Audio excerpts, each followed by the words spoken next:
In the lead up to Halloween this year, you may have noticed some startling warnings that went something like this. Potentially deadly fentanyl pills that look like candy. Federal agents with an urgent warning to parents about rainbow fentanyl pills, the colors of candy. The powerful drug cartels are coming after your kids, your neighbors, your students, your family members, and your friends. The DEA says the drug appears to be a new way cartels are selling the highly addictive drug to children. It is an undeclared war by China against American children. China to cartel, cross the border into your bedroom, into your living room. They don't tell the kids it's candy, but they say, oh, this will give you a great high, and it looks innocent. So the kids are far more likely to take it. This is every parent's worst nightmare as Halloween fast approaches. Huh.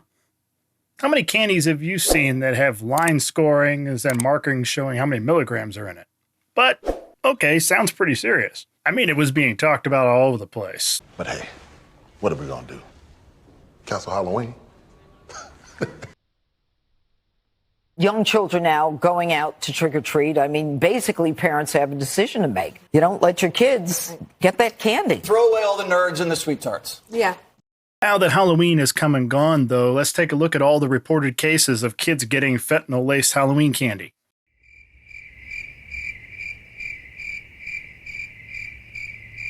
That's right, nothing. Nada. Zilch. Zippo. No cases whatsoever. Fentanyl is not being given away to kids in Halloween or any other type of candy. And there's a very simple reason for that.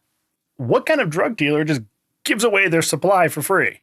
The whole point of selling this garbage is to make money. And you don't make money by just giving them away. What a horrible business model that would be. Plus, look at all the extra attention this has got just from a DEA warning and a couple of seizures. Imagine if kids started dropping dead from it. That's a lot of needless attention that they really don't want. Doesn't really benefit them at all. But let's say drug dealers were trying to give this stuff to kids to hook them into becoming future customers. How would this even work? If a kid takes candy laced with fentanyl, chances are that it's going to kill them. And if it doesn't kill them, it's going to make them very, very sick. And then what happens after that? They're either going to get better on their own over time, or the parents are going to take them to the hospital to get treatment. So the kid either dies or eventually gets better. And then what? What happens next? How does the kid want or even get more of it? Where does the actual addiction part come from when they would actually be seeking out more of it? They're just little kids with parents or guardians that are not going to be likely to feed into this little kid's budding opioid addiction. And in what scenario would the kid be motivated to actually go and seek fentanyl on their own? And if they did, how exactly would they get it? With the coins in their piggy bank? And even if all the stars aligned, if all these things somehow came together perfectly to create a new kid addict by putting fentanyl in candy, how in the world would it benefit that particular dealer? How would that kid find that particular dealer to then become a new long-term customer? That would be some kind of magical scenario that just does not seem like it would actually play out in real life. So there's not really much benefit to the dealers to do it, and the users, well, they get it to use it. Again, not to give it away. How many drug users do you know that are just completely carefree, nonchalant about letting everybody just have some of their stash? Who really cares? So why make them in different colors and put them in candy boxes? Well, there's a couple different reasons. Some of it is branding. Just like any other business that's not dealing in illicit goods, they like to have their own identifying colors, markings to show that it's their product, to distinguish from what other people are selling, to stand out from the competition. But the biggest reason is simply to try and hide it, to make it harder to spot and to track. Now, does that mean there's no potential danger here? No, of course not. There's always some potential danger, but that doesn't come from people trying to put it in candy to either harm kids or get them addicted to it. That danger is going to come from parents, other caregivers, older siblings having the stuff around the house and the kids finding it and accidentally eating it. There's definitely a real potential danger there. Otherwise, not so much. But it's not like this is anything new. I mean, fears about tainted Halloween candy have been around for as long as I can remember. For decades, it seems, parents have checked their kids' Halloween candy out of fears that somebody might have tampered with it or messed with it in some way, such as perhaps putting a razor blade in it. Oh, God. Oh, here, just put it up there real gently. You okay? Let's go. Just walk real slow. Come on.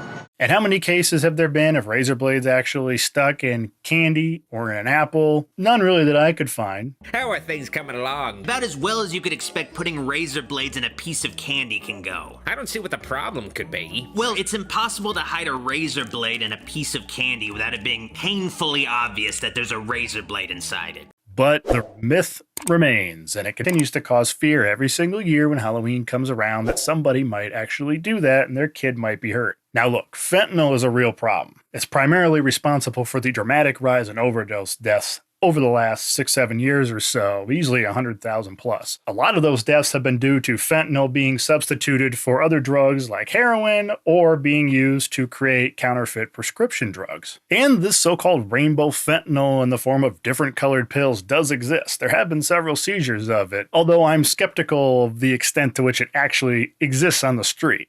That remains to be seen though. But being afraid of finding it deliberately mixed in with our kids' candy, I call bullshit on that. Now, there are a lot of reasons why you might not want to overindulge and stuff your face with a whole bunch of candy or give your kids a whole bunch of candy to eat, but fentanyl isn't one of them. So go ahead and enjoy that candy without fearing that somebody might have put something in it that might endanger you and your kids, except for all that sugar.